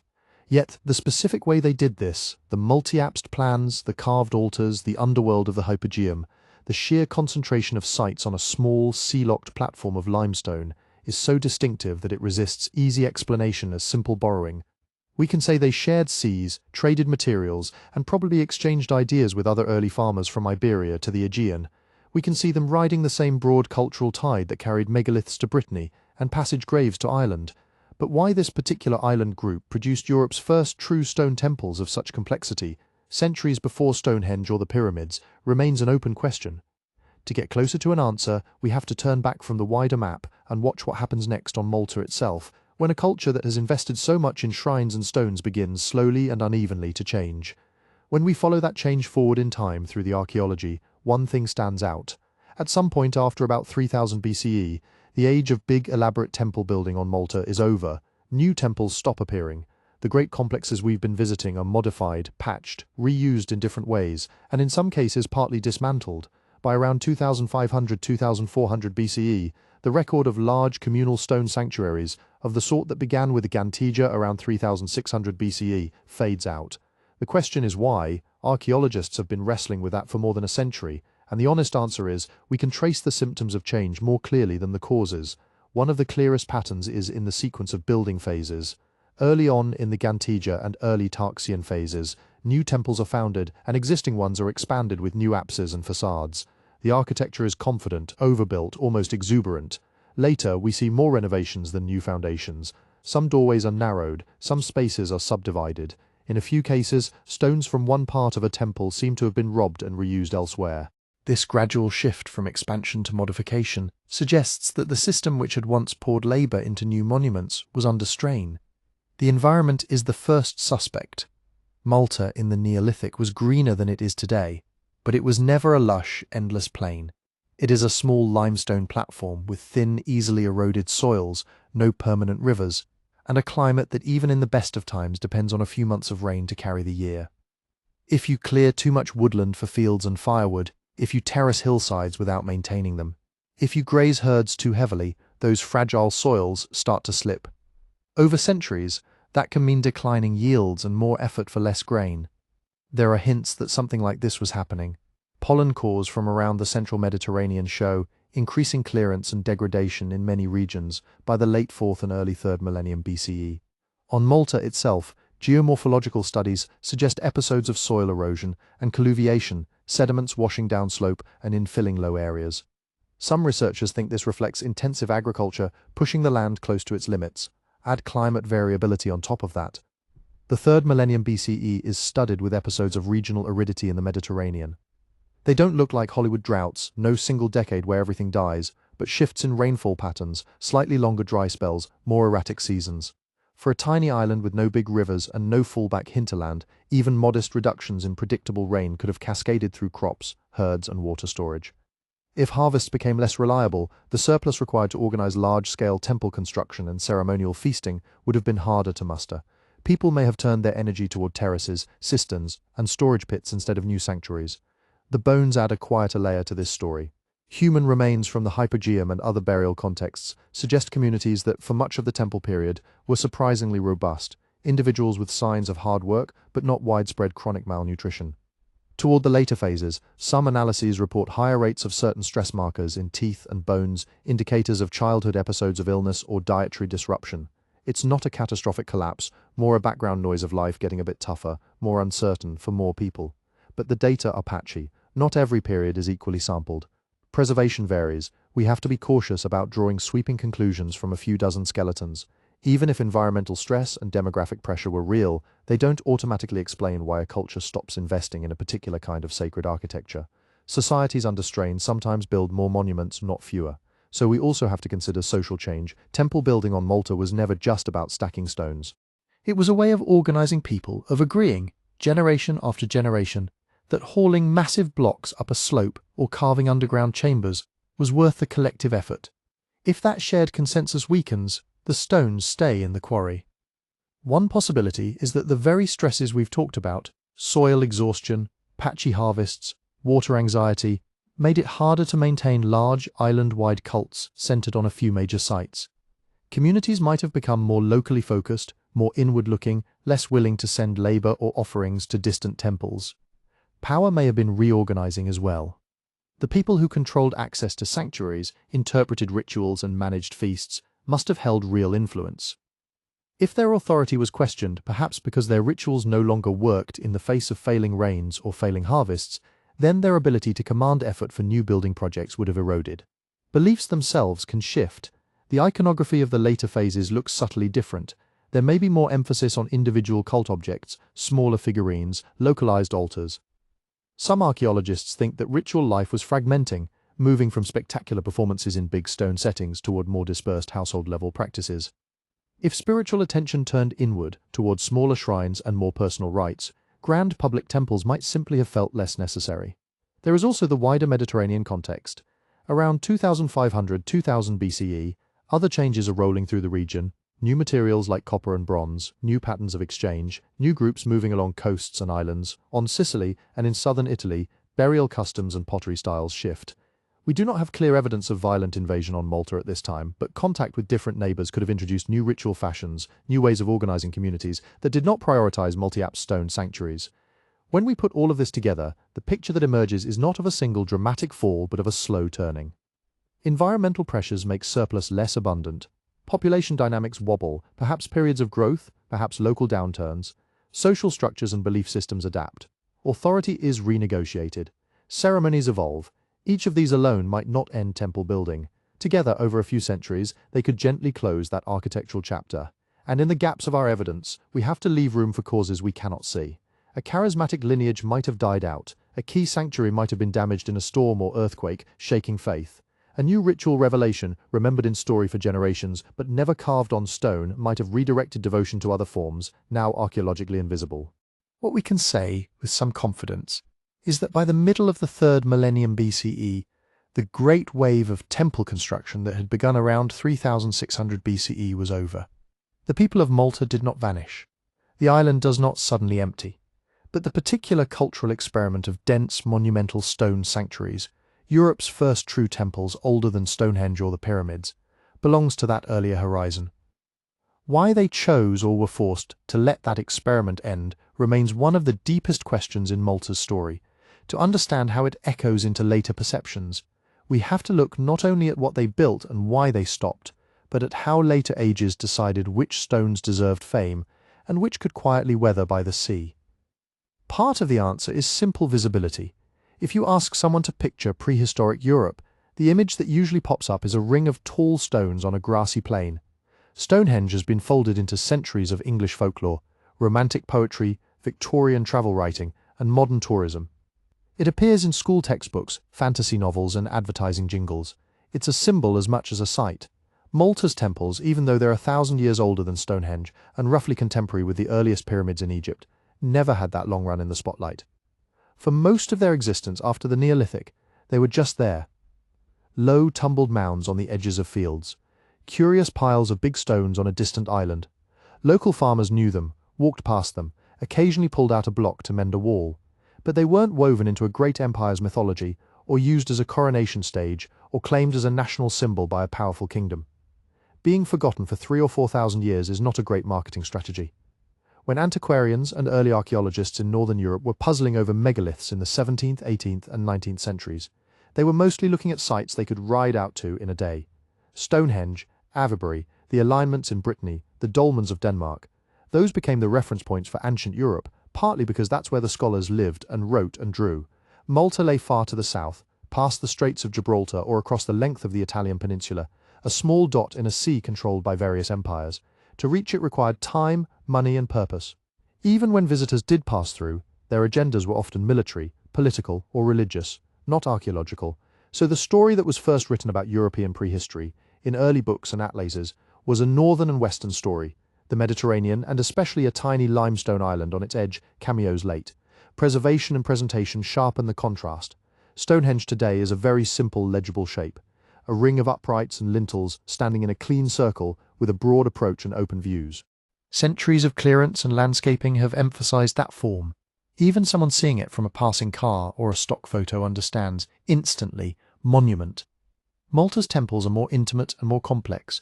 From the outside, they can look like irregular heaps of weathered blocks. The elegance is inside, the curving sequence of apses, the carved altars, the pitted oracle holes, the patterned slabs. They are low rather than tall, spreading rather than soaring. To feel their architecture, you have to step through the doorway, follow the bends, notice the way space narrows and opens. That makes them wonderfully rich as lived places, but harder to distill into a single iconic silhouette. Access adds another layer. Millions of people drive past Stonehenge each year, whether or not they meant to. It sits beside a major road in a densely populated country, within easy reach of London, Bristol, and the tourist circuits of Western Europe. Cheap flights, buses, day trips, its geography does half the work of publicity. Malta is itself a destination. You have to choose to cross that stretch of sea. Once you arrive, the temples are relatively close together, but they still require intention. You do not stumble across a Ħaġar Qim on your way to somewhere else. You decide to walk up the ridge. Tourism boards and heritage organizations help shape which stories visitors then meet. For decades, Stonehenge has been cast as the emblem of British prehistory, framed by debates over druids, solstices, and mysterious engineers. Malta's temples have been curated more quietly, as part of a rich but compact national heritage, sharing space in guidebooks with knights, Baroque churches, and wartime tunnels. The history of excavation matters too. Stonehenge was being measured, drawn, and argued over by the 1600s. Antiquarians wrote long treatises about whether it was Roman, Danish, or Druidic. Those early, often wrong speculations nonetheless lodged Stonehenge deep into the European imagination as a puzzle to be solved. On Malta, systematic excavation of temples like Ħaġar Qim, Mnajdra, and Tarxien came later. In the late 19th and early 20th centuries, work was often hurried, sometimes poorly documented by modern standards. Finds were removed and dispersed. Plans were redrawn as new chambers appeared. Interpretations swung from Phoenician to Roman to prehistoric as dating methods improved. That stop-start process left gaps. While Stonehenge accumulated centuries of stories, even erroneous ones, Malta's temples were still well into the 1900s, being reclassified and re-understood. By the time radiocarbon dates made it clear that Ġgantija and its kin predated Stonehenge by 1,000 years or more, the public narrative of the world's ancient monuments was already firmly established. And then there is language. No one who built these sanctuaries on Malta left us texts. There are no carved king lists, no hymns to deities, no later chronicles remembering a golden age of great builders. The people who raised the trilithons at Ġgantija and carved the great sleeping figures for the Hypogeum are truly lost to writing. That doesn't mean they are lost to human reality. Their absence from later texts simply means that our bridge to them is made of soil layers and broken bones, not sentences. We infer their world from the curve of an apse, the polish on a threshold, the pattern of animal bones in a deposit, the worn handle of a stone grinder. It is slower, more tentative, less suited to sweeping legends, but it is still a bridge. Modern archaeology has become very good at reading that quiet evidence. We can estimate how many sheep grazed nearby, which seashells were carried inland, what time of year a particular animal was slaughtered, which stone came from which quarry. We can model how many hands were needed to drag a block, how many meals were shared in a feast, how many generations used a doorway before it cracked. So when we call these temple builders lost, it is mostly a comment on our own storytelling habits. Cultures without written myths get pushed to the edge of the stage, even when their stones are older and their achievements just as astonishing. By the way, if you'd like to drift deeper into these kinds of stories, our book is available at sleepytimehistory.com, and there's a discount this week. It explores other quiet corners of the past in the same slow, careful way we're using here. Over the last few decades, Malta's temples have been stepping slowly out of obscurity. UNESCO inscriptions, better conservation, new visitor centers, more accurate dating, all of these have begun to nudge the global picture of prehistory. More people now know that long before the Sarsens went up on Salisbury Plain, someone on a small island in the middle of the sea was already carving altars, aligning doorways, and building multi-room stone sanctuaries. Stonehenge still casts a long shadow because stories are slow to change, but the stones on Malta are patient. They have already waited 5,000 or 6,000 years for us to notice. As we refine our methods and widen our gaze, those less famous temples start to look less like footnotes and more like a missing opening chapter in the human tale of sacred architecture. And that brings us to the edge of a deeper question. In a story built from fragments, how far can we really go? What can we know about these people with any confidence? And where do we have to stop and admit that the silence between the stones is, for now, unfillable? We can start with the bedrock, the things that are, as far as current evidence goes, about as firm as limestone can be. We know the broad outline of time. Radiocarbon dates from charcoal, animal bone and human remains tell us that Malta's megalithic building tradition begins around 3600 BCE, possibly a little earlier, with Ġgantija on Gozo. It then continues with pauses and regional variations through the phases archaeologists call Ġgantija, Saflieni, Tarxien, and others, until roughly 2500–2400 BCE. For more than 1,000 years before Stonehenge took its final form, these islands were already in the habit of raising stone rooms and carved altars. We know the places where this happened, not just the big names like Ġgantija, Ħaġar Qim, Mnajdra, Tarxien, and the Hypogeum, but smaller and more fragmentary sites, Skorba to Agrat, Santa Verna, Broshtorf Circle, scattered shrines on ridges and in valleys.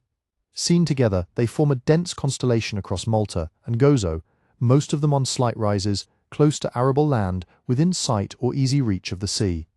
We know the basic shapes these builders preferred: a heavy outer shell of huge blocks, often rough on the outside, enclosing an interior laid out in a cloverleaf, or a double cloverleaf, or a sequence of rounded apses fanning from a central corridor. Doorways marked by trilithons, thresholds worn by generations of feet, slabs pierced by small oracle holes, pitted altars, benches, low screens that guide movement and sight lines. This grammar of curves and chambers repeats, with local variations over centuries. We know something about the dead.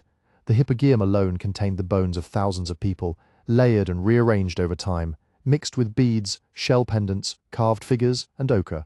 Other sites preserve smaller burial caves, rock-cut tombs, and scattered human remains. The picture that emerges is of a community that invested real labor in collective burial, sometimes moving remains from place to place, possibly revisiting ancestors over long periods. We know the objects they left behind: coarse everyday pottery and fine red-polished bowls, some with impressed or incised designs, stone and clay figurines ranging from thumb size to nearly life-size, some abstract, some with detailed hair, clothing and flesh, animal bones from sheep, goats, pigs and cattle, many of them showing signs of feasting, joints butchered, marrow extracted, meat cooked in large quantities, grinding stones and querns worn smooth by grain, obsidian and other imported stones that betray contacts with Sicily and beyond. That is the surface of what we can know: when they built, where they built, how the buildings were shaped, how the dead were handled, what kinds of tools, vessels and foods moved through these spaces. Then there is the other side of the ledger, the larger part filled with questions. No inscriptions survive from the temple building phases. Later Phoenician and Roman names tell us almost nothing about Neolithic speech.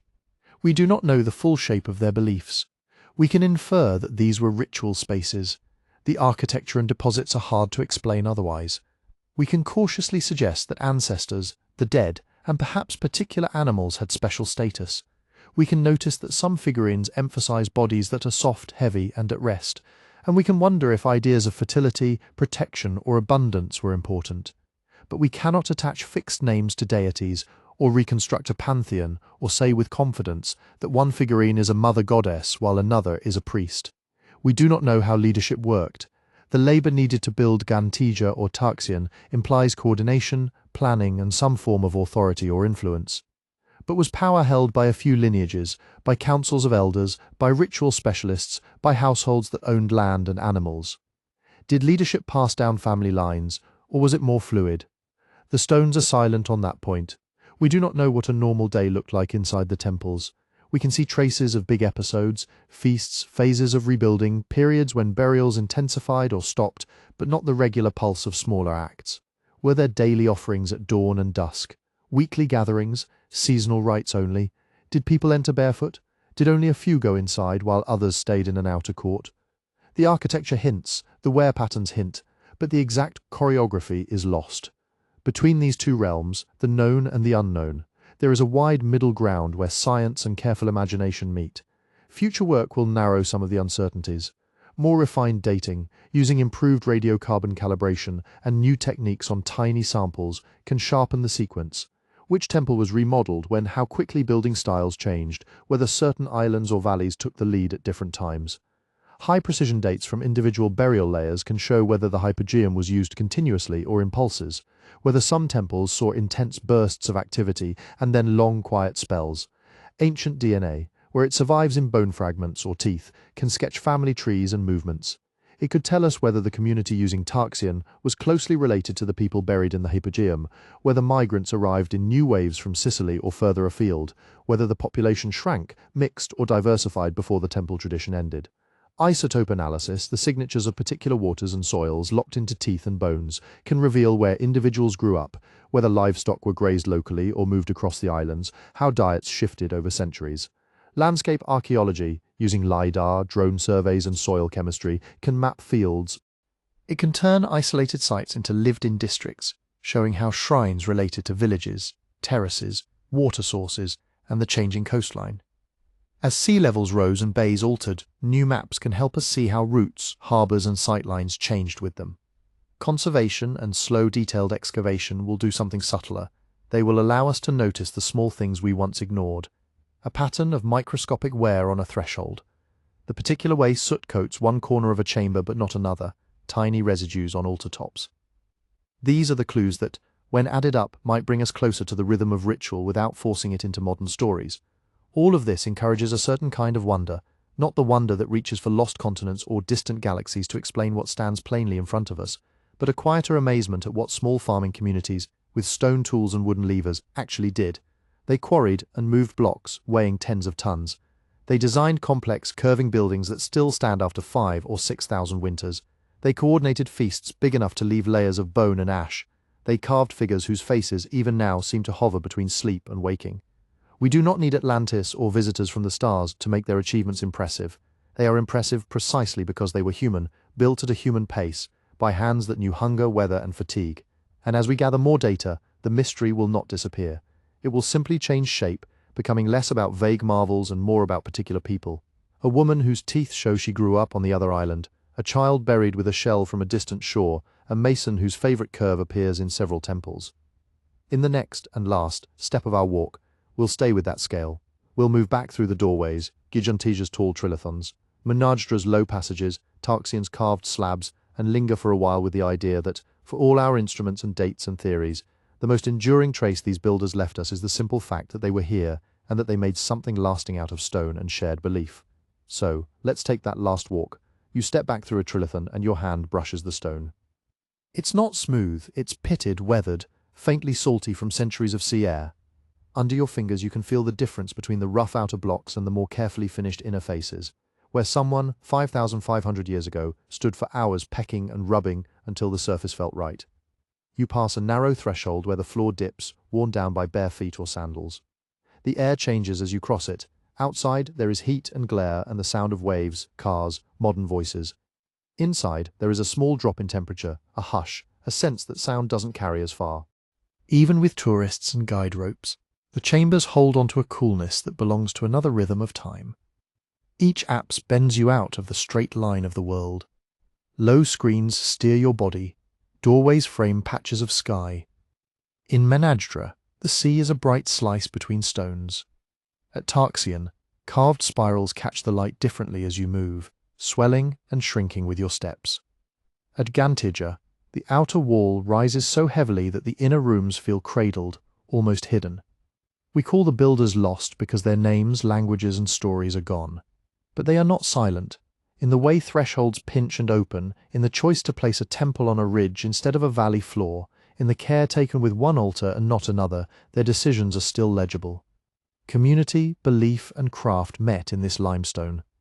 The result is not just architecture, it is a record of priorities. Certain directions mattered, certain gatherings mattered, certain dead were worth all this work. Standing there, you are part of the same chain of looking and wondering. The questions that we cannot answer completely do not make the site empty.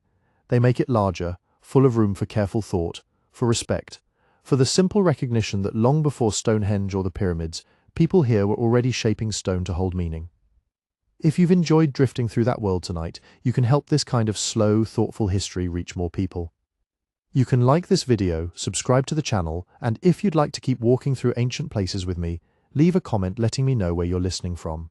And if you'd like more prehistoric mysteries to fall asleep to, there's a book waiting for you at sleepytimehistory.com, all about the deep, quiet secrets of the ancient world. For now, though, the chambers grow dim, the sea breathes against the cliffs outside, and the stones of Malta keep their watch, as they have for thousands of years.